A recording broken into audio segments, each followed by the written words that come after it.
Good morning student. आज हम पार्षद सीमा नियम के बारे में पढ़ेंगे। कंपनी के समामेलन के लिए रजिस्ट्रेशन के समय प्रस्तुत किए जाने वाले प्रलेखों में से पार्षद सीमा नियम एक महत्वपूर्ण प्रलेख है। ये प्रलेख प्रत्येक प्रकार की कंपनी द्वारा तैयार किया जाता है। कि कंपनी का एक आधारभूत प्रलेख होता है जो कंपनी के कार्य क्षेत्र को निर्धारित करता है, साथ ही ये कंपनी के सदस्यों के दायित्वों की सीमा को भी निर्धारित करता है।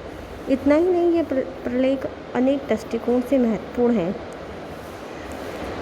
पार्षद सीमा नियम कंपनी का एक महत्वपूर्ण प्रलेख होता है जो कंपनी के संबंध में अनेक तथ्यात्मक सूचनाएं प्रदान करता है।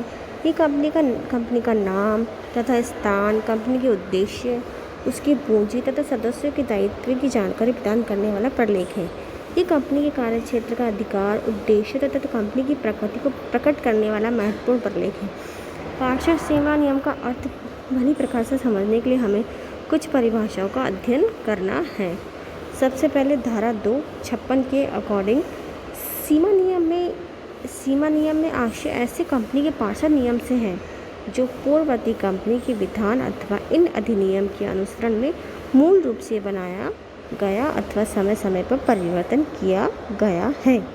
अधिनियम में दी गई परिभाषा के अध्ययन में सीमा नियम की प्रकृति को समझना अत्यंत कठिन है। इसके सही स्वरूप और प्रकृति का ज्ञान करने के लिए हमें कुछ एक विद्वानों न्यायाधीशों द्वारा परिभाषाओं का अध्ययन करते हैं। सबसे पहले है न्यायमूर्ति चार्ल्स के अकॉर्डिंग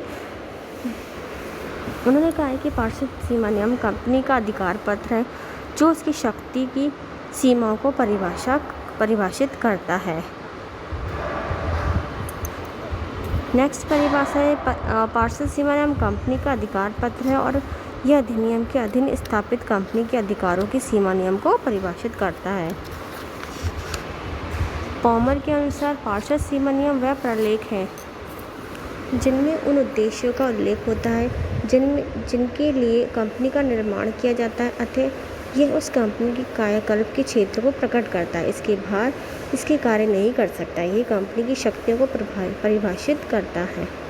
इस प्रकार स्पष्ट है कि सीमा नियम कंपनी के आधारभूत प्रलेख अधिकार पत्र है जिसमें कंपनी के संबंध अनेक महत्वपूर्ण सूचनाओं अथवा कंपनी का नाम, पंजीकृत कार्यालय स्थान, सदस्यों के दायित्व, कंपनी की अंश पूंजी आदि का उल्लेख होता है।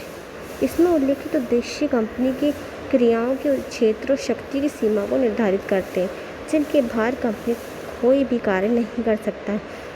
इसमें वे सभी मूलभूत शर्तें दी गई जिसके आधार पर कंपनी के समामेलन की अनुमति प्रदान की जाती है। इसमें उन शक्तियों का नाम, पता, हस्ताक्षर और विवरण भी होता है जो कंपनी के समामेलन के इच्छुक होते हैं तथा उस कंपनी के प्रथम सदस्य बनने हेतु अपनी सहमति देते हैं। पार्षद सीमा नियम की कुछ विशेषता है। ये आधारभूत प्रलेख है इसमें कंपनी का अधिकार पत्र भी कहते हैं। यह प्रत्येक कंपनी के लिए बनाना अनिवार्य होता है। ये प्रत्येक कंपनी द्वारा मौलिक रूप से तैयार किया जाता है। इसमें कंपनी के समामेलन के उद्देश्य होते हैं। ये कंपनी के अधिकारों और शक्तियों की सीमा पर निर्धारित करता है और इसमें मूलभूत शर्तों का उल्लेख होता है। इसमें कंपनी के निर्माण में इच्छुक ऐसे व्यक्ति के नाम, पता, अन्य विवरण होता है और जब किसी कंपनी के सीमा नियम का पंजीयन होता है तो समामेलन हुआ मान लिया जाता है और सीमा नियम में एक परिवर्तित प्रलेख है, इसके पुनः परिवर्तित किया जा सकता है।